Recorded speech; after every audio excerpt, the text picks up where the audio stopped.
Hello everyone, this is Suman Sahu. In this class number 8 of tense, today we are going to deal with present indefinite tense part 2. So let's start today's class. As you know, in the previous class, we saw the conditions of present indefinite tenses, right? We saw that there are 7 conditions for present indefinite tense alone. And we completed this condition hence general incident or সাধারণ ঘটনা with action verb মানে action verb সহ। অর্থাৎ আমরা আগের ক্লাসে এই সাধারণ ঘটনা যে কন্ডিশনটা আছে এই কন্ডিশনের অ্যাকশন ভার্ব সহ এই অংশটা আমরা কমপ্লিট করেছিলাম। আজকের ক্লাসে আমরা এই অংশটা সাথে ডিল করব। ওকে, এই অংশটা শিখবো যে সাধারণ ঘটনা সেই সব সেন্টেন্স যেখানে সাধারণ ঘটনা হওয়া সত্ত্বেও অ্যাকশন ভার্ব থাকে না। ওকে, তো চলো দেখা যাক কিরকম বাক্যগুলো। এই বাক্যগুলো তোমরা আগের ক্লাসেই দেখেছো যে প্রত্যেকটা কন্ডিশনের জন্য কিরকম বাক্যগুলো হয়। আর এই যে এটা হচ্ছে সব থেকে গুরুত্বপূর্ণ স্লাইড, এই যে প্রেজেন্ট ইনডিফিনিট টেন্সের যে সমস্ত রুলসগুলো কন্ডিশন ওয়াইজ স্ট্রাকচার করে দেওয়া আছে। ওকে, এই যে সাধারণ ঘটনা অ্যাকশন ভার্ব ছাড়া, অর্থাৎ সাধারণ ঘটনা কিন্তু যেখানে কোনো অ্যাকশন ভার্ব নেই। এই উদাহরণগুলো দেখো, ছবিটি খুব সুন্দর, এখানে কোনো অ্যাকশন ভার্ব তোমরা দেখতে পাচ্ছ। অ্যাকশন ভার্ব মানে যে সেই সমস্ত ভার্ব যেখানে শারীরিক পরিশ্রম হচ্ছে। তপন বাবু একজন লেখক, এখানে কোনো অ্যাকশন ভার্ব নেই, এখানেও কোনো অ্যাকশন নেই, এখানেও অ্যাকশন ভার্ব নেই। এগুলোতেও দেখো হ্যাভ বা হ্যাজ বসবে, কিন্তু এখানে কোনো অ্যাকশন ভার্ব নেই, রাইট? তো এই ধরনের বাক্যগুলো কিন্তু প্রেজেন্ট ইনডিফিনিট টেন্স হয়, রাইট? তো এই ধরনের বাক্যগুলোর আমরা এবার ট্রান্সলেশন করব। দেখো, প্রথমে আছে দু ধরনের বাক্য হয় অ্যাকশন ভার্ব ছাড়া। একটা হচ্ছে বি ভার্ব সহ, মানে বি ভার্ব মানে এম ইজ আর। ওকে, আরেকটা হচ্ছে হ্যাভ ভার্ব। প্রেজেন্টে হ্যাভ ভার্ব মানে তোমরা জানো হ্যাভ বা হ্যাজ থাকবে, রাইট? আর বি ভার্বের প্রেজেন্ট মানে এম ইজ আর থাকবে। তো এই যে সেন্টেন্সগুলো এবার আমরা ট্রান্সলেশন করব এই রুলস অনুযায়ী। ওকে, তো এবার দেখো, ছবিটি খুব সুন্দর, এখানে ছবিটি হচ্ছে সাবজেক্ট এবং খুব সুন্দর এটা হচ্ছে এই ছবিটির ব্যাপারে বলা হচ্ছে, রাইট? এটা কমপ্লিমেন্ট, তার সম্পর্কে কিছু বলা হচ্ছে, এটাকে কমপ্লিমেন্ট বলা হয়, এটা অবজেক্ট নয়। তো এই যে কমপ্লিমেন্ট আছে আর এটা সাবজেক্ট আছে, এখানে কোনো ভার্ব নেই। তাহলে আর তোমরা জানো যে ইংলিশে ভার্ব ছাড়া কোনো সেন্টেন্স সম্ভবই নয়। তাহলে এখানে আমি কি ভার্ব দেব? সেই জন্য আমাদেরকে একটা বি ভার্ব দিতে হবে, সেটা হচ্ছে এম ইজ বা আর। তাহলে এই যে সাবজেক্টের সাথে কমপ্লিমেন্টের লিঙ্ক মানে কি? সংযোগ স্থাপন করা। লিঙ্ক কে করে দেবে? লিঙ্ক করে দেবে হচ্ছে এম ইজ আর। সেই জন্য তোমরা একটু পরে মানে স্ট্যান্ডার্ড ইংলিশে পড়বে যে এই যে এম ইজ আর ভার্বকে এই সেন্টেন্সে লিঙ্কিং ভার্ব বলা হয়। ওকে, কারণ কি এখানে কোনো অন্য ভার্ব নেই, এই ভার্বগুলো কি করছে? এম ইজ আর, এরা লিঙ্ক করছে এর সাথে এর। তো দেখো, এই যে ট্রান্সলেশনটা আমি করব, ছবিটি খুব সুন্দর। ছবিটি ইংলিশ কি? The picture. ছবিটি মানে দ্য পিকচার খুব সুন্দর, কিন্তু এরপরে একটা ভার্ব দিতে হবে। দ্য পিকচার এটা হচ্ছে যেহেতু third person singular, am is are এর মধ্যে এখানে বসবে কি? ইজ। দ্য পিকচার ইজ, এবার খুব সুন্দর ইংলিশ কি? Very nice. The picture is very nice, ছবিটি হয় খুব সুন্দর। তপন বাবু একজন লেখক। তপন বাবু একজন লেখক, এই যে সেন্টেন্সটার মধ্যে তোমরা দেখতে পাচ্ছ তপন বাবু হচ্ছে সাবজেক্ট, একজন লেখক এটা হচ্ছে কমপ্লিমেন্ট, কারণ এই কথাটা তপন বাবুর ব্যাপারে কিছু বলা হচ্ছে, এটা কমপ্লিমেন্ট। এখানে কোনো ভার নেই। তো আমরা ট্রান্সলেশন করার সময় কি করব? তপন বাবু, তপন বাবু। এবার এখানে একটা ভার্ব আমাদেরকে দিতেই হবে, কারণ ইংলিশে ভার্ব ছাড়া বাক্য হয় না। তো তপন বাবু যেহেতু থার্ড পারসন সিঙ্গুলার, সেই জন্য এরপরে ইজ বসবে। তপন বাবু ইজ একজন লেখক, ইংলিশ কি? Is a writer. রাইট মানে তোমরা জানো রাইট মানে লেখা, তার সাথে আর যোগ করে দিয়েছি রাইটার। ওকে, রাইটার মানে লেখক। তাহলে তপন বাবু ইজ আ রাইটার, তপন বাবু হয় একজন লেখক। ওকে, তোমার বন্ধুরা খুব সৎ। তোমার বন্ধুরা হচ্ছে সাবজেক্ট এবং তাদের সম্পর্কে কিছু বলা হচ্ছে, এটা হচ্ছে তাদের কমপ্লিমেন্ট, রাইট? তো এবার এখানে আমরা কি করব ট্রান্সলেশনের জন্য? তোমার বন্ধুরা ইংলিশ কি? Your friends. ইয়োর ফ্রেন্ডস, তারপরে খুব সৎ, সরি, তোমার বন্ধুরা খুব সৎ। এখানে তাদের কমপ্লিমেন্টের আগে একটা ভার্ব আমাদেরকে দিতে হবে। সো এম ইজ আর এর মধ্যে যে এই যে তোমার ফ্রেন্ডস আছে, এখানে ফ্রেন্ডস যেহেতু প্লুরাল, সেই জন্য আমাদেরকে প্লুরাল ভার্ব দিতে হবে, সেটা হচ্ছে আর, রাইট? ইওর ফ্রেন্ডস আর খুব সৎ, ইংলিশ কি? Very honest. Very honest, HONEST। এটা আমি হচ্ছে উপরে একটু ভালো করে লিখে দিচ্ছি। ওকে, অনেস্ট। তারপর দেখো your friends are very honest, তোমার বন্ধুরা হয় খুব সৎ। এখানে হয় কথাটা আমরা বাংলায় কিন্তু বলি না, এই যে আর এর মানে হয় আমরা বলি না, এইখানে দেখতে পাচ্ছ কোথাও লেখা আছে যে তোমার বন্ধুরা হয় খুব সৎ, হয় বলার দরকার নেই, আমরা বাংলাতে শুধু এরকমই বলি, কিন্তু ইংলিশে আমাদেরকে এই ভার্বটা দিতেই হবে। আমি নির্দোষ, আমরা কি এরকম বলি আমি হই নির্দোষ, তাহলে এরকম বলার দরকার নেই, হই বলার দরকার নেই, কিন্তু আমাদেরকে ইংলিশে ভার্ব দিতে হবে। তাহলে আমি নির্দোষ ইংলিশ কি, আই এম নির্দোষ ইংলিশ ইনোসেন্ট। ওকে, ইনোসেন্ট মানে নির্দোষ। তারপর তাহলে এগুলো বি ভার্ব, অর্থাৎ এখানে এম ইজ আর যোগ করে এইগুলো আমরা করেছি, এগুলো হচ্ছে সাধারণ ঘটনা, কিন্তু এখানে কোনো অ্যাকশন ভার্ব নেই। এখানে যেই ভার্বগুলো আছে সেগুলো হচ্ছে এম ইজ আর। এবার এই ধরনের বাক্যগুলো দেখো, এই ধরনের যে বাক্যগুলো আছে এখানেও কিন্তু কোনো অ্যাকশন ভার্ব হবে না, কোনো অ্যাকশন ভার্ব নেই, কিন্তু এখানে হচ্ছে যে এম ইজ আর না হয়ে হ্যাভ হবে, কারণ কি এখানে যেই ভার্বটা আছে এগুলো হচ্ছে আছে এর মানে আছে, এখানে কিন্তু এম এ ইজের কোনো মানে নেই বাংলাতে, কিন্তু এখানে যে হ্যাভ হ্যাজ বসবে তার বাংলা আছে আছে। ওকে, যেগুলো, তাই তো। তো এবার দেখো ইংলিশ, আমার 5জন বন্ধু আছে, এই যে টেন্সটা এটা একটা সাধারণ ঘটনা, এখানে কোনো অ্যাকশন ভার্ব নেই, তাহলে এটা প্রেজেন্ট ইনডিফিনিট টেন্স। এবার এখানে দেখো আমার আছে, আছেটা ভার্ব, আমারটা হচ্ছে সাবজেক্ট, আর 5জন বন্ধু, আমার কি আছে, কি এর উত্তরে আসছে 5জন বন্ধু আছে, তাহলে কি মানে এটা অবজেক্ট। ওকে, কি এর উত্তর দিচ্ছে মানে, তাহলে এবার ট্রান্সলেশন কি হবে, আমার আছে, আমার আছে ইংলিশ কি আই হ্যাভ, এটা তোমরা 1 2 থেকে পড়ছো, আই হ্যাভ মানে আমার আছে, আই হ্যাভ মানে আমার আছে 5জন বন্ধু মানে 5 ফ্রেন্ডস, আই হ্যাভ 5 ফ্রেন্ডস, আমার আছে 5জন বন্ধু। রামের একটি ফুটবল আছে, রামের একটি ফুটবল আছে, এটা আমি কি করব, দেখো আছে হচ্ছে যে ভার্ব, এবং কার আছে, রামের আছে, তাহলে রামটা হচ্ছে সাবজেক্ট, তার কি আছে what he has, what Ram has, যখন হোয়াটের উত্তর দিচ্ছে সেটা হচ্ছে অবজেক্ট। তাহলে এখানে এই যে সেন্টেন্সে রামের আছে ইংলিশ কি রাম, এবং রামের পরে কি বসবে, হ্যাভ না হ্যাজ। তোমরা প্রথম ক্লাসে শিখেছো যে কোনো নামের পরে হ্যাভ হ্যাজ এর মধ্যে কোনটা বসবে, হ্যাজ বসবে। তাহলে Ram has a football, Ram has a football. ওদের একটি সুন্দর বাগান আছে, ওদের আছে ইংলিশ কি, ওদের ইংলিশ দে হ্যাভ, দের পরে হ্যাভ বসে জানো, they have a nice garden, they have a nice garden মানে ওদের আছে বা তাদের আছে একটি সুন্দর বাগান। তাহলে আমরা এই পজিটিভ সেন্টেন্সগুলো ট্রান্সলেশন করলাম, এবার আমাদেরকে করতে হবে নেগেটিভ সেন্টেন্সগুলো ট্রান্সলেশন। ওকে, নেগেটিভ সেন্টেন্সগুলো ট্রান্সলেশন প্রথমে আমরা এইগুলো করব। ওকে, প্রথমে এই দুটো বাক্য করব, তারপরে এগুলো করছি। দেখো নেগেটিভ সেন্টেন্স তোমরা শিখেছো যে আগের ক্লাসে আমরা শিখেছিলাম যে Rajiv plays cricket, Rajiv cricket খেলে। এখন আমি যখন একটা নট ওয়ার্ড যোগ করতে যাব, তখন সেই নট ওয়ার্ড যোগ করার জন্য আমার একটা হেল্পিং ভার্ব দরকার, তাই তো। সেই জন্য আমরা কি করি, এই ডাজ ওয়ার্ডটা যোগ করে দিই, রাইট, ডু বা ডাজ আমরা যোগ করি তো নটের জন্য, কারণ নট ওয়ার্ড হচ্ছে সবসময় হেল্পিং ভার্বের পরেই বসে।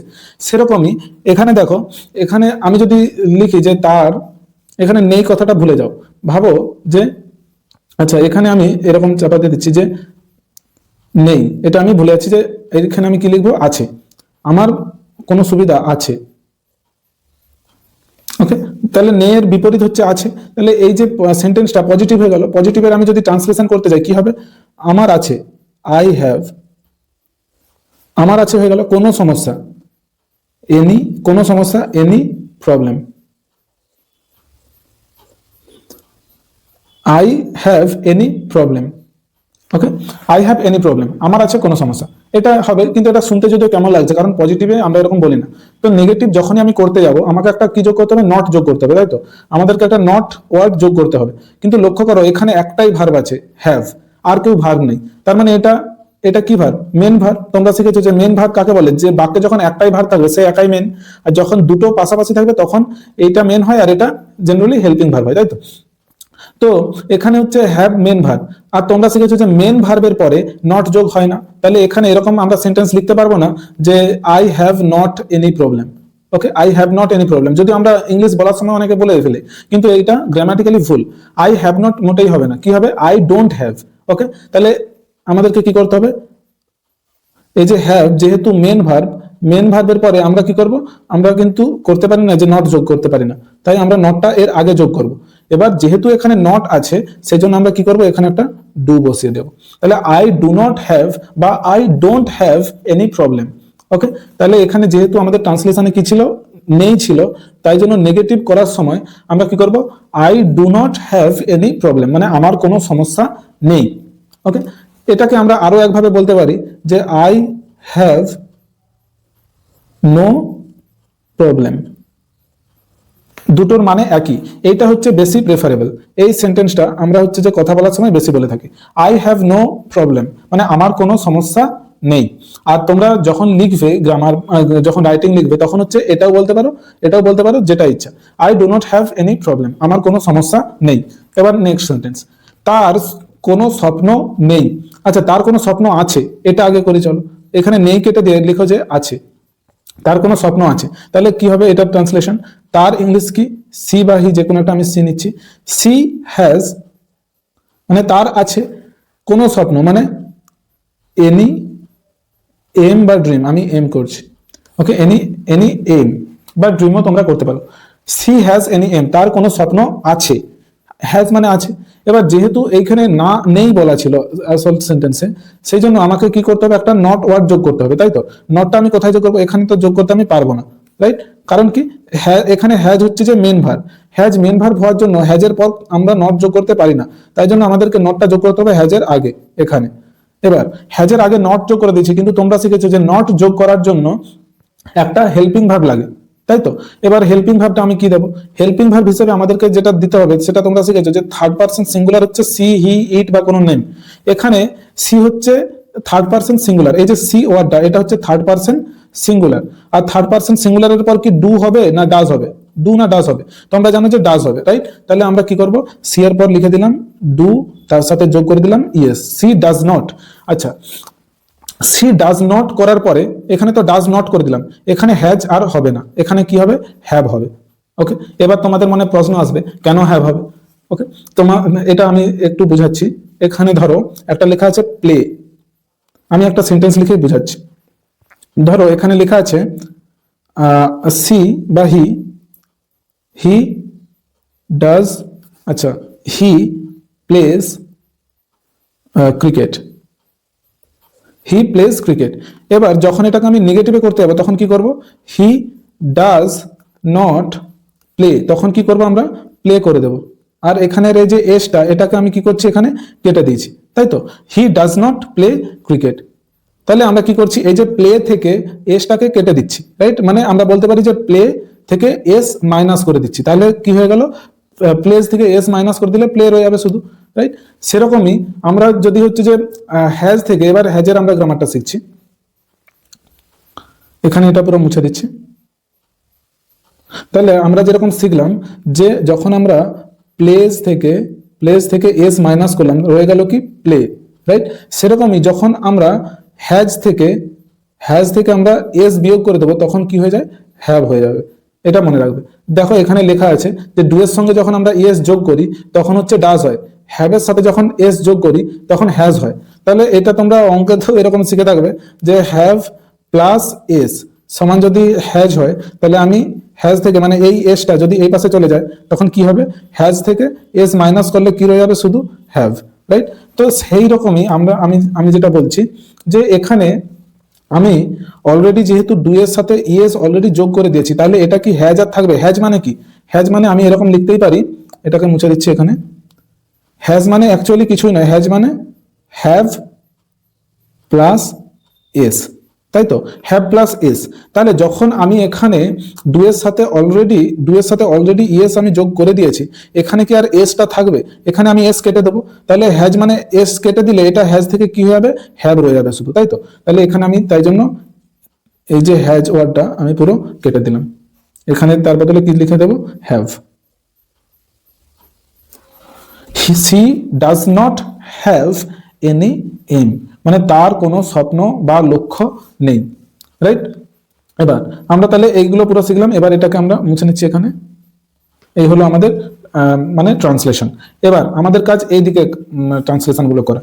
দেখো এখানে যেমন তোমরা দেখেছিলে যে যেহেতু হ্যাভ বা হ্যাজ এখানে মেন ভার্ব, এখানে হ্যাভ বা হ্যাজ মেন ভার্ব, সেই জন্য তারপরে নট বসে না। কিন্তু এই যে অ্যামিজ আর যেহেতু তোমাদেরকে বলেছিলাম এগুলো হচ্ছে লিঙ্কিং ভার্ব, এখানে দেখো হ্যাভ বা হ্যাজের মানে আছে, তাই তো? এখানে হ্যাভ এর মানে হচ্ছে আছে বা নেই, এখানে ডোন্ট হ্যাভ মানে নেই, এখানে দেখেছিলে তোমরা এই যে আছে, আছের ইংলিশ কি হ্যাভ, এখানে আছের ইংলিশ কি হ্যাজ। কিন্তু এখানে হচ্ছে যে এই যে ইজের কোনো কিন্তু মানে নেই, এখানেও ইজের কোনো মানে নেই, আর এর কোনো এখানে মানে নেই যে হয়, এখানেও এম এর কোনো মানে নেই যে হয়। কিন্তু সেই জন্য এখানে ডাইরেক্ট হচ্ছে ডু নট বা ডাজ নট যোগ করার কোনো প্রয়োজন নেই। অ্যামিজারের পর আমরা ডাইরেক্ট নট যোগ করতে পারি। খুব মনোযোগ দিয়ে এটা দেখবে যে এখানে বলা হচ্ছে যে আমি ধনী ব্যক্তি নয়। ধরো আমি এখানে ধনী ব্যক্তি, এই নয়টা কেটে দিলাম, তাহলে পজিটিভ হয়ে গেল। আমি ধনী ব্যক্তি ইংলিশ কি, I am a rich person, I am a rich person, তাই তো। কিন্তু যখন আমি হচ্ছে যেহেতু সেন্টেন্সে ছিল নয়, সরি, যেহেতু সেন্টেন্সে আমাদের কি ছিল, নয় বলা আছে যে আমি ধনী ব্যক্তি নয়, সেই জন্য আমরা কি করব, এইখানে এটাকে কেটে দেব। এইখানে নয় কথাটার জন্য আমরা একটা নট যোগ করব। নটটা কোথায় যোগ করব, এই এম এর পরেই যোগ করে দেব, রাইট। কারণ এখানে ডু নট বা ডাজ নট যোগ করার দরকার নেই, কারণ এই যে এম ইজ আর, এটা হচ্ছে এক্সেপশন বা ব্যতিক্রম। এই এম ইজ আর এর পরেই আমরা ডাইরেক্ট এম ইজ আর, এইখানে দেখো এমটা হচ্ছে মেন ভার্ব, কারণ আর কোনো ভার্ব নেই এখানে এই সেন্টেন্সে। এমটা মেন ভার্ব হওয়া সত্ত্বেও এরপরে আমরা নট যোগ করতে পারি। এখানে দেখো হ্যাভ এর পরে কিন্তু আমরা নট যোগ করতে পারিনি, কারণ হ্যাভটা মেন ভার্ব। কিন্তু এম ইজ আর হচ্ছে বি ভার্ব, এগুলো হচ্ছে যে যদিও মেন ভার্ব, এরপরে আমরা নট যোগ ডাইরেক্ট করতে পারবো, রাইট। এই হচ্ছে আমাদের নিয়ম। তাহলে আমি ধনী ব্যক্তি নয়, এটার ইংলিশ কি, I am not a rich person. এবার সে এখন ব্যস্ত না, এটার ইংলিশ কি, she is not busy now, she is not busy now. তুমি পরিশ্রমী নও, তাহলে কি হবে, ইউ আর নট পরিশ্রমী ইংলিশ কি, ইন্ডাস্ট্রিয়াস, ইন্ডাস্ট্রি একটা তোমরা কথা মানে ওয়ার্ড শুনেছো, ইন্ডাস্ট্রি মানে শিল্প, সেখানে এই ওয়াইটা না লিখতে হবে ইন্ডাস্ট্রিয়াস। ওকে, তাহলে ইউ আর নট ইন্ডাস্ট্রিয়াস মানে তুমি পরিশ্রমী নও, রাইট। তো এখানে দেখো এই যে নট ওয়ার্ডটা, এখানেও নট ওয়ার্ডটা ইজ এর পর বসেছে, আর এর পর বসেছে, এখানে এম এর পর বসেছে। যদিও এই এম ইজ আর এই বাক্যে কিন্তু অ্যাকচুয়ালি মেন ভার্ব, এখানে এরা ছাড়া আর কোনো ভার্ব নেই, মানে অন্য ভার্ব নেই যে এগুলো হেল্পিং ভার্ব, এখানে এরাই মেন ভার্ব। কিন্তু তা সত্ত্বেও এখানে কি বসেছে, এদের পরে নট বসেছে, রাইট। তো এইভাবে আমরা এটা একটু খেয়াল করে চলতে হবে যে এখানে হ্যাভ এর পরে নট বসেনি, কিন্তু অ্যামিজারের পর নট বসে। এবার আমরা পড়বো ইন্টারোগেটিভ সেন্টেন্স। ইন্টারোগেটিভ সেন্টেন্সও আমরা এইগুলো আগে করব বুঝার স্বার্থে। দেখো তোমরা হচ্ছে যে শিখেছো যে রাজীব প্লেজ ক্রিকেট, এখানে হেল্পিং ভার্ব থাকে না, সেই জন্য আমরা ডু বা ডাজ যোগ করি। যখন ইন্টারোগেটিভ করি প্রথমে ডাজ বা ডু আনি, যেহেতু রাজীব থার্ড পারসন সিঙ্গুলার সেই জন্য ডাজ এসেছে, আর যদি এখানে আই থাকতো তাহলে এখানে ডু আসতো, আই ইউ এসে থাকলে ডু আসতো।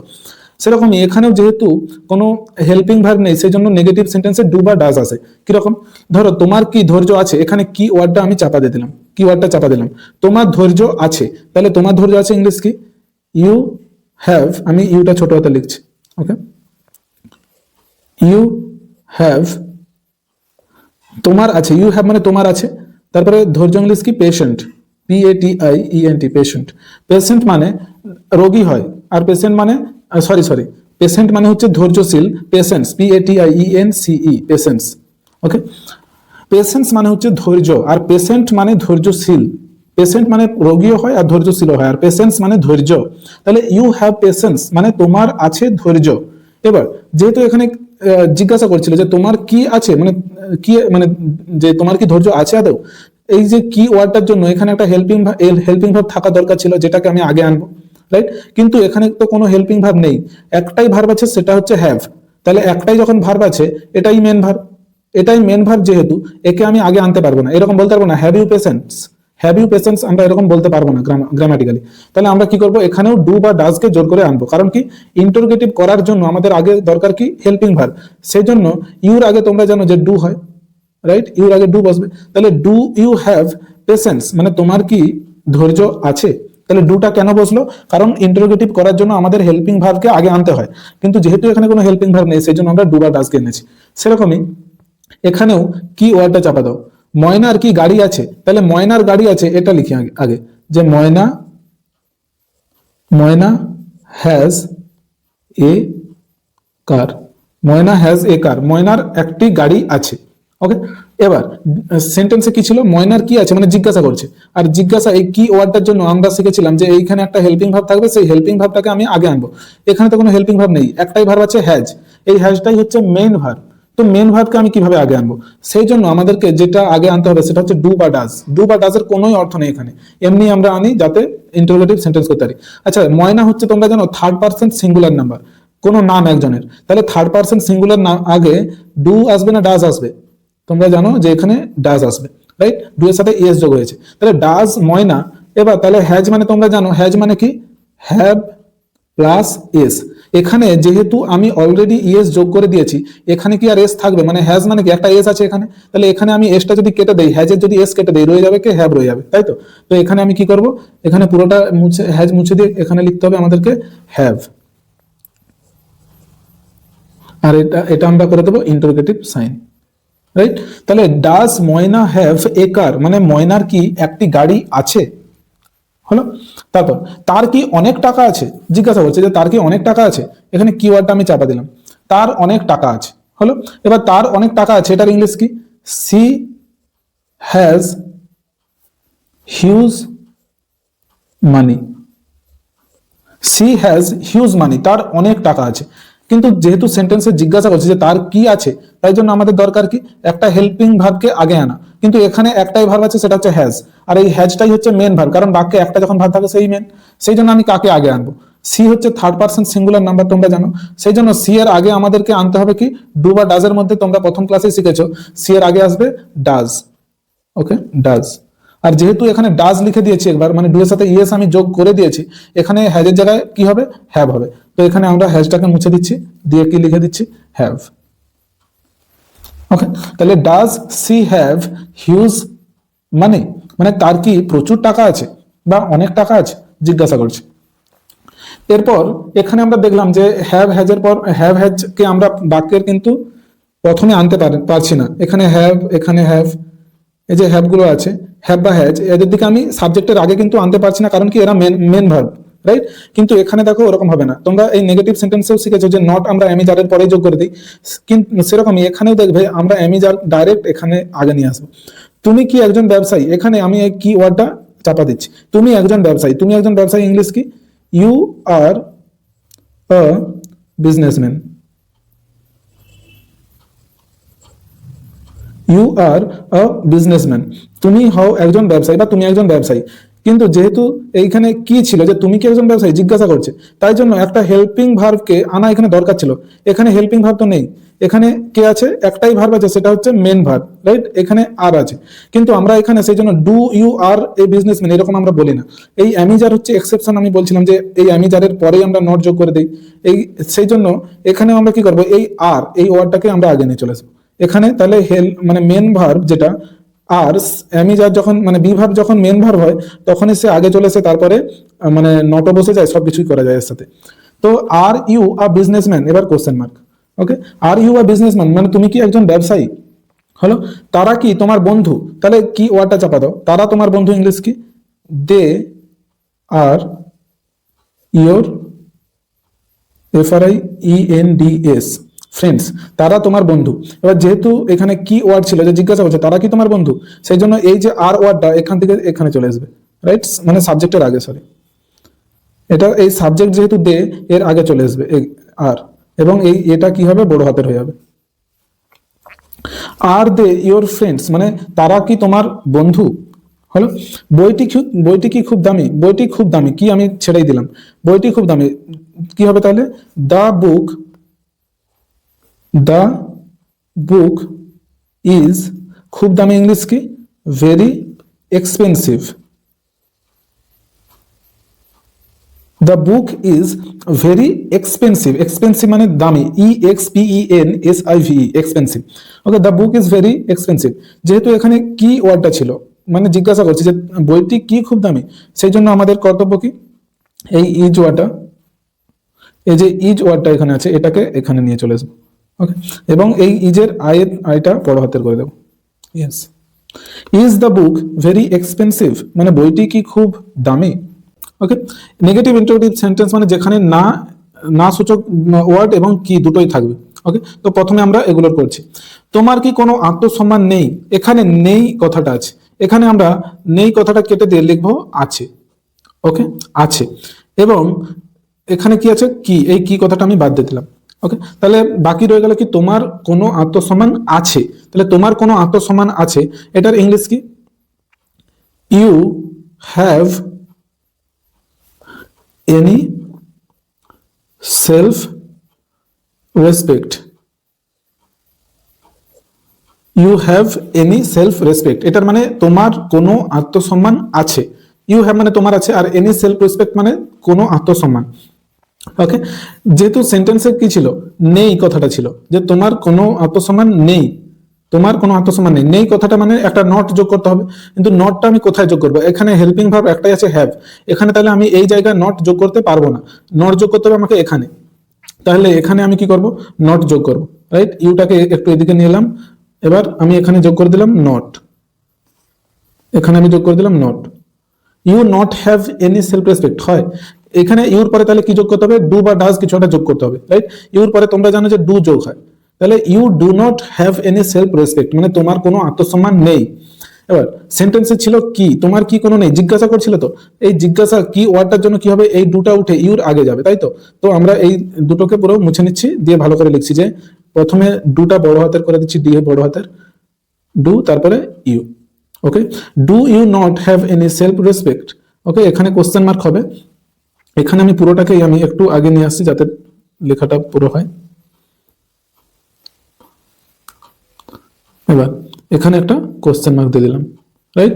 যে তোমার কি কোনো আত্মসম্মান নেই, তোমার কি কোনো আত্মসম্মান নেই।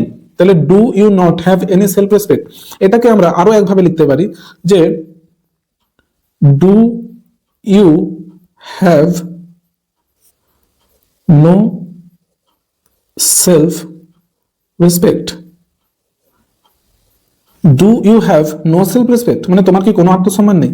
এই নেগেটিভ সেন্টেন্সে একটা সেন্টেন্স আমি মিস করে গেছি, এখানে যেটা ছিল যে তার কোনো স্বপ্ন বা লক্ষ্য নেই, she does not have any aim, এটাকে আমি আরো একটা সেন্টেন্স লিখতে পারি যে সি হ্যাজ নো এম মানে তার কোনো স্বপ্ন বা লক্ষ্য নেই। ওকে, তো এখানে আমরা এটা ট্রান্সলেশন করলাম। এবার রমার কি কোনো ভাই বোন নেই, এখানেও আমরা একই কাজ করবো, যে নেই কথাটা কেটে দিই। আমরা সবসময় কি অ্যাভয়েড করছি, যে এটাকে নেগেটিভটাকে অ্যাভয়েড করছি, আমরা এটাকে কেটে দিয়ে লিখলাম কি আছে, পজিটিভ। আমরা প্রথমে পজিটিভটা ট্রান্সলেশন শিখে গেলে নেগেটিভ ইন্টারোগেটিভ এগুলো আরাম মানে ভালোভাবে পেরে যাবো। তাহলে রমার কোনো ভাই বোন আছে, এটার ইংলিশ কি? রমার আছে ইংলিশ কি? তাহলে Rama has. Okay, Rama has মানে রমার আছে। কোনো ভাই বোন, কোনো ভাই বোন মানে এনি সিবলিংস। সিবলিং মানে ভাই বোন, siblings, sib LINGS siblings. Rama has any siblings মানে রমার আছে কোনো ভাই বোন। সেন্টেন্সে কি ছিল? নেই। তাহলে নেই থাকার জন্য কি হবে? একটা নট যোগ আমাকে করতে হবে।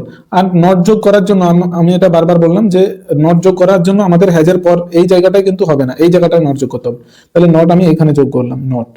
এবার নট যেহেতু একা বসে না, সেই জন্য তার আগে আমাকে কি বসাতে হবে? ডু বা ডাজ। তাহলে রমা যেহেতু থার্ড পার্সন সিঙ্গুলার নাম্বার, সেই জন্য এরপরে কি বসবে? ডাজ। ওকে, তাহলে রমা ডাজ নট হ্যাভ, আচ্ছা এখানে যেহেতু ডাজ করে দিয়েছি সেই জন্য এখানে কি আর এটা হ্যাজ থাকবে? এটা কি হবে? হ্যাভ হয়ে যাবে, রাইট? এখানে আমি এটা হ্যাজ মুছে দিয়ে কি করলাম? হ্যাভ করে দিলাম। কারণ কি এখানে অলরেডি আমি ডাজ করে দিয়েছি, ডু এর পর ইয়েস আমি তো যোগ করে দিয়েছি, সেই জন্য এখানে আর হ্যাজ না হ্যাভ হবে। তাহলে Rama does not have any siblings মানে রমার কোনো ভাই বোন নেই, এটার বাংলা হলো।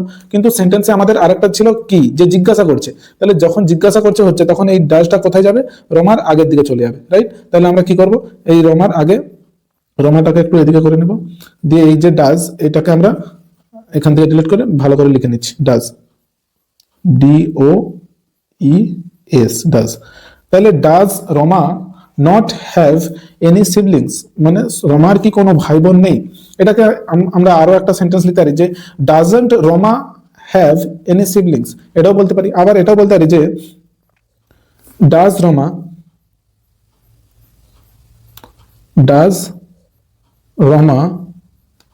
Has does Rama have no siblings.